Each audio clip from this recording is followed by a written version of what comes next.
Floorp has recently gained popularity, and for good reason. It combines strong privacy features, simple customization, and modern design that users love. Floorp is based on Firefox. Developed in Japan in 2021, it introduces features like split-screen browsing, advanced tab management, and built-in video tools. Want private browsing and access to geo-blocked content? Integrate DataImpulse proxies into Floorp. Firstly, download and open Floorp. We are using macOS in this guide. Then go to Settings, Network Settings, Settings.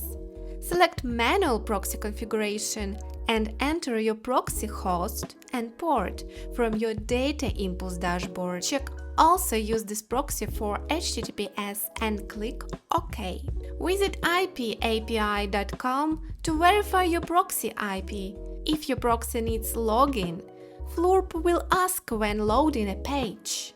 Just enter your proxy username and password. Then click Sign in.